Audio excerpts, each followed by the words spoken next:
friends in the whole world. A very, very funny man. Please give it up for my good friend, Mike Eaton, everybody.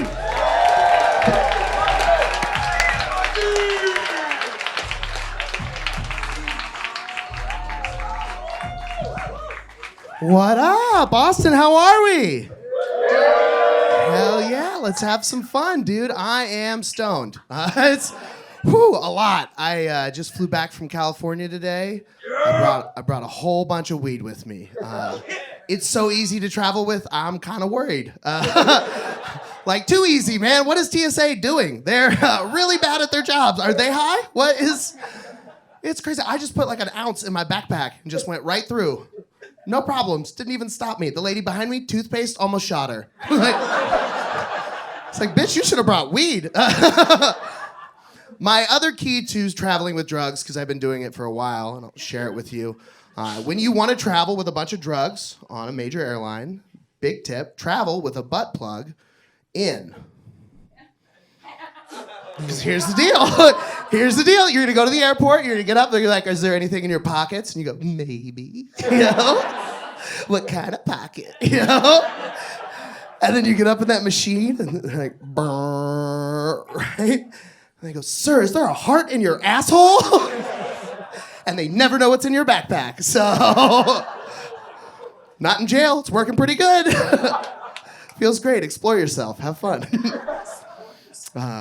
I really love all of the weed stuff that we're doing right now. Weed is just incredible. But one thing, could we maybe dial it back on the edibles? Stop being delicious. It should not feel so good to overdose, dude. It's heroin, ouchie, you know? Like, you smoke too much crack, you're gonna talk weird. But you can eat all the edibles, you just go insane, you know? It's dangerous for me because all of the stuff that they make weed in now is the stuff I like to eat when I'm high. It's a very vicious circle. I had an app when I lived in LA and I could just order it. I ordered weed Gushers. I got weed Hot Cheetos. I got weed Oreos so I could live in the dream. They all get delivered to my house. I'm like, yeah. I go to eat the weed Gushers. The bag is 500 milligrams. Some of you know that's quite a bit. 500 would probably fuck up the whole room, you know? They're 50 a piece, though, so I'm going to eat one, see what it does. So I eat one. Nothing happens. I wait my hour. Nothing at all, because I'm a fat person that does lots of weed, you know? So I go to eat another one, maybe 2 or 3, and the Gushers have done that thing that all Gushers do, where they form like a mega Gusher. You know, they're like shape of Mike's body, you know? So I said, fuck it, and ate it. It's like, get in me, what's gonna happen? And then there's like 2 more floating around. I was like, I'll eat them too. So I'm 500 milligrams in. Just waiting, you know? It's kind of like being on a spaceship. Where are we going, right? So I'm waiting for it to kick in, and I start to feel it, and then the panic sets in. It's like, I should eat food. And at the time, I lived with like 3 other single dudes. So I go to get food, and the only thing in our fridge are condiments. We got Taco Bell hot sauce. We got a lot of ketchup. No food. I'm like, Cody, get a girlfriend, you know? So I'm like, fuck, what am I gonna do? I go back to my room. I'm just gonna watch a nature documentary until I pass out. Maybe the weed will just kill me, and I won't have to have these terrifying thoughts anymore. So I go back to my room. I sit down. I'm watching some fucking nature. It's very peaceful and calming. And then I start hearing a weird noise. I'm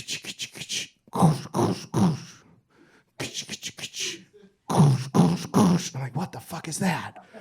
And I mute it, and the noise goes away. I'm like, that can't be from the show. We're underwater.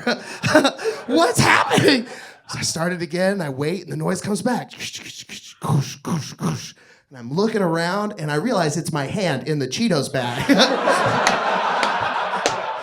The weed has completely taken over. I'm no longer in control of over here. And it's just grabbing Cheetos. Like, what the fuck? I'm just poisoning myself. And I don't know if you guys have ever felt terror in your life, but for me, terror was when I felt my hand hit the bottom of an empty bag. That's 1,000 milligrams, dude. I'm legally retarded. That's scary. Like, fuck, what am I gonna do? I gotta get food. There's no way I can handle this alone. So I get on Uber Eats. It's what's gonna be my savior. It's like 3 a.m., so I get on Uber Eats. The only thing open is that fucking 7-Eleven bullshit where you can order all the snacks. I was like, all right, fucking snacks is the vibe. We're doing snacks, all right. So I start ordering snacks. I'm ordering snacks, $170. I'm like, well, yep. Priority, of course. What am I, poor? So... And now I'm just watching that car in the delivery app like it's the most exciting video game ever. Use the boost! Go left! Having the time of my life. The food gets there finally. I take my bags back to my room. I'm so excited. I open the bag. What are these snacks? This is not what I ordered. Fucking Uber Eats. They're always so stupid. God damn it. God damn it. And I'm looking at it like, what even are they? I can't read. What do the snacks say? And I can't read at all. And I don't know any of the letters. Like, it's like fucking Mandarin. I'm like, when did I order Chinese snacks? What is happening? And I go to try and find Cody, my roommate. I'm like, hey, Cody, wake up. But I now only speak Mandarin. So I open my door and I go, and Cody sticks his head out and goes, what? And I go, also, just so you know, that's not real Mandarin, but sounds pretty fucking good. I get high and I practice. My wife's like, stop speaking Chinese. I'm like, I'm not, you know? So anyways, I'm speaking Chinese to Cody. He doesn't understand. He comes to my room to try and figure out the situation. He's looking at the snacks and he starts laughing. I'm like, what? He goes, dude, you're an idiot. I go, yeah, it's a lot of snacks. I get it. Why am I an idiot? He goes, dude, you didn't open Uber Eats. You ordered more weed. That's why the snacks didn't make sense. It was more edibles. So I've been high since 2018. Nice to see you guys. Oh, man. I brought her up. I'm married to a woman. The whole sentence is usually surprising. I don't know why everyone assumes I'm gay, but they sure do. Including her. Also her. She introduces me as her gay husband. She's like, this is my gay husband, Mike. I'm like, bitch, stop. You know? They're gonna believe you. You know? Dude, I love the gay world. It's so fascinating to me. I had a gay coworker when I lived in LA, and he taught me about Grindr. You guys may know it exists, but do you know what's happening there? Whoa! It is not a gay dating app, all right? First off, it's not a dating app. It is a fucking app. It is a locating hole to be in now app. That is what it's for. So here's some things you should know about it. First off, on Grindr, they don't use names, really. There's not a lot of Jeffs or Scotts. It's usually what they're there for. So most guys on Grindr are named Needs Come. It's the Muhammad of Grindr, dude. It's so popular. You wouldn't guess it, but it is. Number one. It's fucking crazy. Also on there, like, you don't match. There's no swiping. It just shows you the 300 guys that are online right now. And it shows you in order of location, and it goes down to the foot. You guys not have a problem with this? If this was a straight app, it would just be rape GPS. You know? Where is she? Yeah! Like, that's terrifying. They just have that on their phones and all the time. He was showing me, he's like, we call it fruit by the foot. I was like, Jesus. He shows me, and we're sitting in the office, and he's like, look at this guy. He's 16 feet away. I was like, holy shit, that's how I found out my boss was gay. And I got a raise for not telling his wife. So, but he did all say, oh, wow, okay, well, words are hard. I'm high. You know? He did start signing all of my checks. Needs come. So I was like, weird, dude. I thought you were Scott. I think it's just fascinating to know about like this, the economics of gay sex, right? Because you just think about like the hetero world. There's like a supply of vagina, and there's the demand from the penis, right? So we gotta do all these dumb shit like be funny and have money and cars and stuff so that our demand can get into the supply, right? Now switch that to the gay world. It's all supply and demand. Like, let me put in your demand hole. It's just, it's unlimited trade. It's pure capitalism. Capitalism is gay, is what I'm saying. It's just cool. But so I was talking about Grindr on stage and I was telling the joke, and then that same guy goes, dude, you have to see what we came up with. The gays got bored during the pandemic and they invented sniffies. Yeah, so this is why I'm an ally, because I'm here to teach gay men about a new, better app for you that they invented called Sniffies. It's Grindr on steroids. It's just a map, and on that map are dicks and buttholes.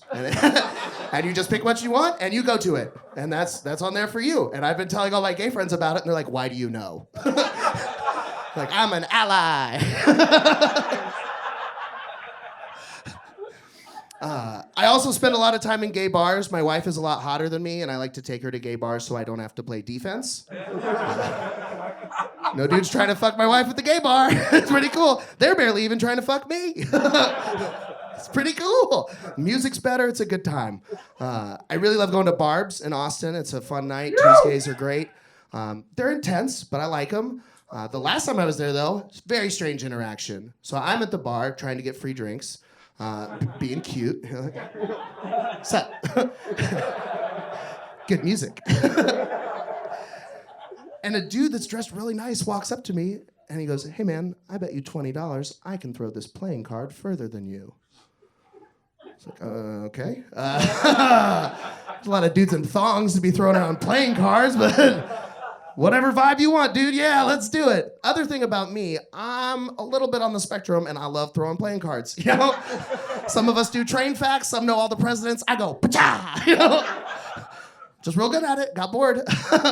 So I'm excited. Also, spend a lot of time in bars. I know a hustler when I see one. This man's trying to take my money. I'm gonna take his. You know. So we play the first round. I win the $20. I'm stoked. We go to do the second round. I'm gonna give it like full power. I'm like, yeah, I'm getting my little tism stance. Like, yeah. I throw the card. I win again. I'm like, fuck yeah. And then the dude pulls out a $100 bill.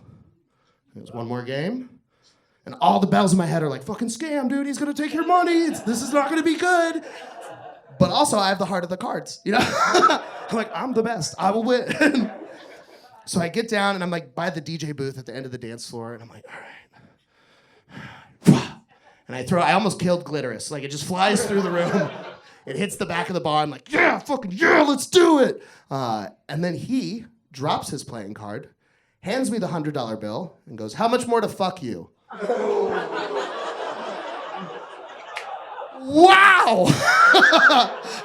That was like 12 steps from my pussy, dude. I am flattered. Also, I told you he was very well dressed. I didn't want to throw out a number and him have it, you know? 10 grand. Yes, my friend. Like, The person most mad? My wife. She's like, you don't make shit doing comedy. Fuck that guy.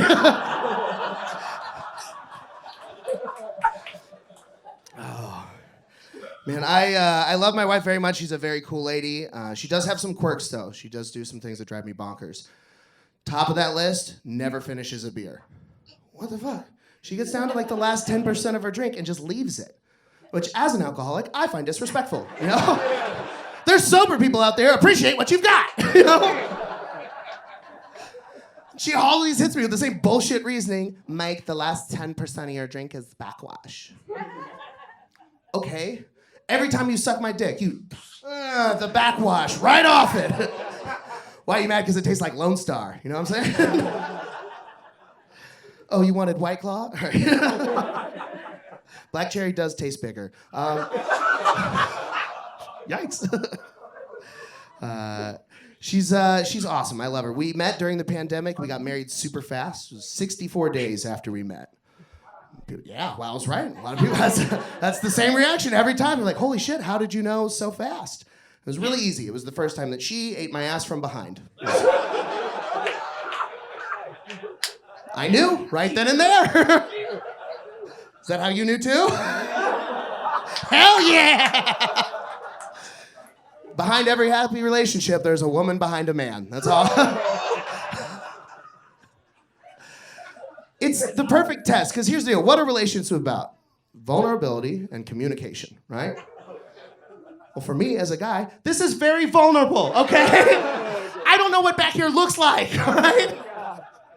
And we have to communicate. She's very small. If I fall, I will crush her, you know? Perfect relationship. Oh, man. When we first got together, she told me that I was too quiet in the bedroom. It's like, all right, babe, I grew up Catholic, and the priest always said, shh, you know? Hard habit to break, right? But, you know, I thought I'd try. I figured I'd do a little sexy talk with my wife. So one time we're going at it, and then she hits me. She goes, whose pussy is this? I was like, well, I'm a feminist, babe. That's your pussy, right? Thank you for letting me use it. This is really cool.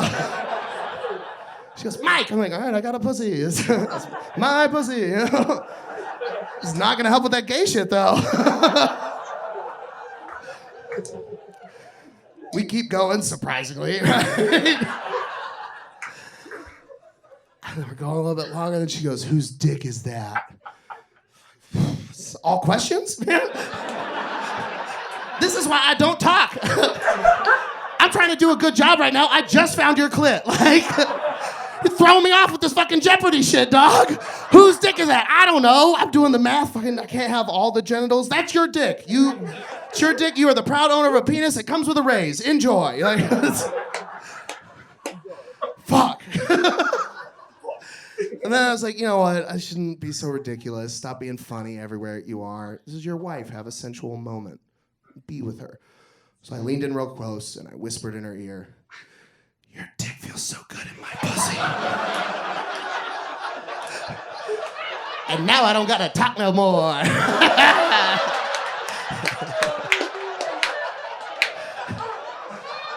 That shit rules.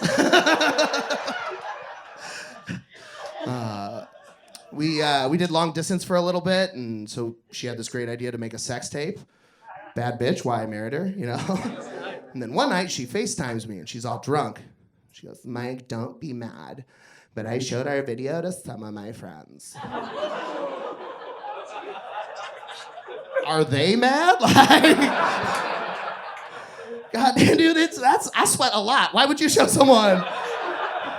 That's gotta look like you're fighting a white beanbag. Like, she goes, no, Mike, I was out with my gay friends, and they're talking about how gay guys get better head, and how guys suck better dick. I was like, okay. I don't know what to do with that information. She's like, I wanted to get some pointers. Think for a minute. She's a fucking genius. Straight women, you suck dick so you're not alone. Gay guys suck dick for the love of the game. And she went in with the play-by-play. Like, hey, fellas, tips? I got fucking excited. I was like, oh, shit, yeah.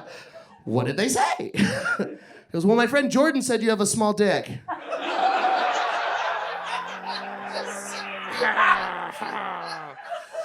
It's like, babe, you don't have to tell me everything, you know?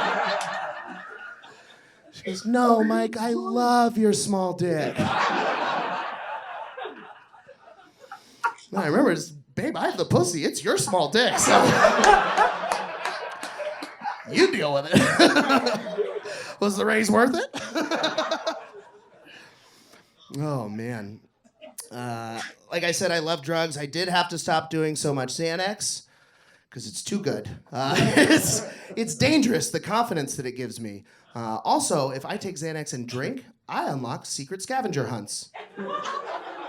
Have you guys encountered this? Like you take a little Xanax, have a little beer, and then just out of nowhere, steal a stop sign. Put it in someone's yard. Go to Quick Trip, get naked. Okay. I want to win. I knew it was a problem, though, when it started making me just dumb in my regular life. Like, I was watching the second Harold and Kumar movie where they smoke weed on the plane and then go to Guantanamo Bay. It's very sad, and I was watching that thinking, you know what they were missing? White privilege. That movie's called Scott and Patrick. It's 30 minutes, and they land safely, you know? So I thought, I should try this. Right? Yeah. It seemed like a good idea. So I bought an electric bong. I went on a plane. I went to the bathroom. I smoked it. I took a video, or as the cops call it, evidence. You know? Nerds, right? But so I'm all proud. I got my little bong. I'm walking back to my seat, and then a piece of it falls off and lands in this couple's lap. It's all sticky from the weed. So she's looking at me all crazy. She's like, what is it? And I'm not really quick on my feet. So the first lie I could come up with was, it's a toy. And thank God I look just special needs enough. And she was like, oh, here you go, retard. You know? So I take my toy and go back to my seat. So I'm all happy. I get to my layover. That's where I take my Xanax when I travel. So it's like, where are you going to wake up? Is it my final destination? Is it custody? It's an adventure. So, I'm doing my thing. I'm having fun. I'm at the airport bar. I'm getting my blackout on. And then the couple comes and sits next to me from the flight. And they're sitting there for a minute, and then the lady leans over and she goes, hey, I have to ask, were you smoking weed on the plane? And that's the thing about felonies is you don't tell people right away. So I'm trying to come up with another lie, not my strong suit. So I'm shuffling in my head. I'm like, I was in the bathroom a long time. I was jacking off. She looks horrified, and I remembered I dropped a sticky toy in her lap.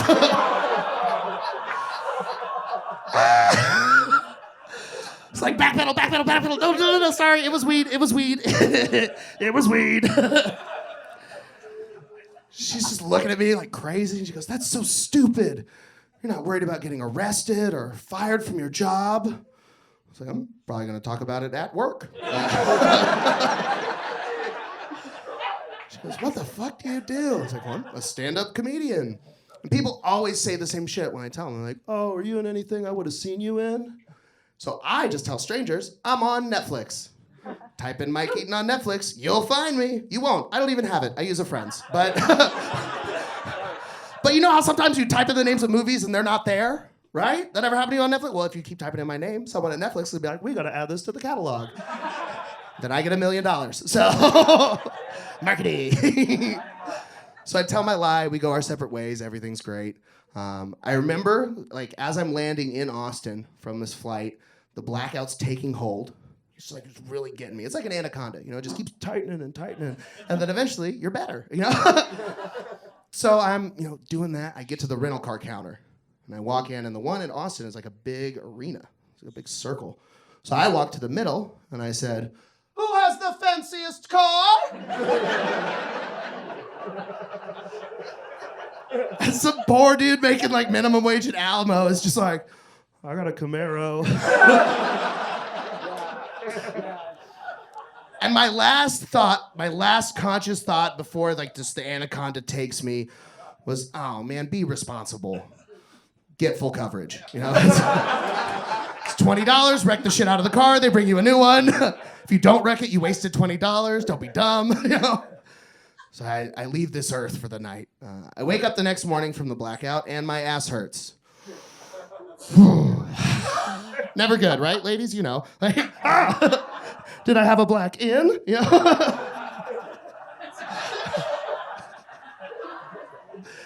No, I got an ass tattoo. Because the thing for me is that Xanax and tattoos are kind of like chips and salsa.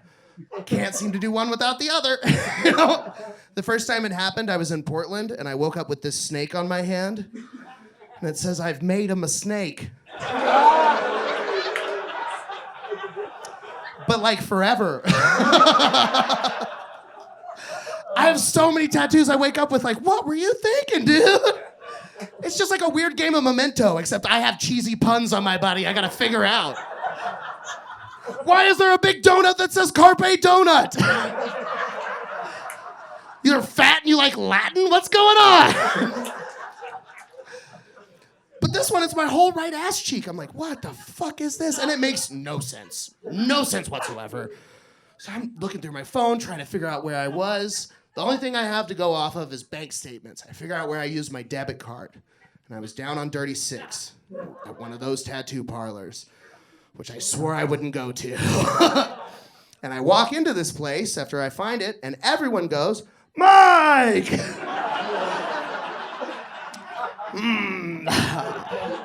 Hello, not strangers. So good to see you again, And they go, what's up, man? Did you want to get some more work done? It's like, I was going to figure out this one, actually. They go, well, Tommy did that. He'll be back in an hour. I was like, all right, sick. I'm going to go next door, kind of drink a little bit. And they're like, yeah, man, sick. So I go to the bar next door, I start drinking, kind of my thing. About an hour later, I hear someone go, Mike. I'm like, fuck yeah, Tommy. Couple from the flight. Why are you here? I lied to you. The lady walks up to me and she's got that same dumb look on her face from the airport, but she goes, Mike, I have some terrible news. They took you off of Netflix. And I gotta stick with the lie, so I'm like, oh no! How am I gonna pay for these drinks? She goes, well, I wanted to tell you last night, but you look like you were having a great time. I was like, oh shit, you saw me last night? Where was I? She goes, you were at this bar. Checks out, all right. Was I doing anything crazy? She goes, no, you were just drinking and partying with everybody. I was like, so all right, you have no idea whatsoever why I would get an avocado that says ass-vocado.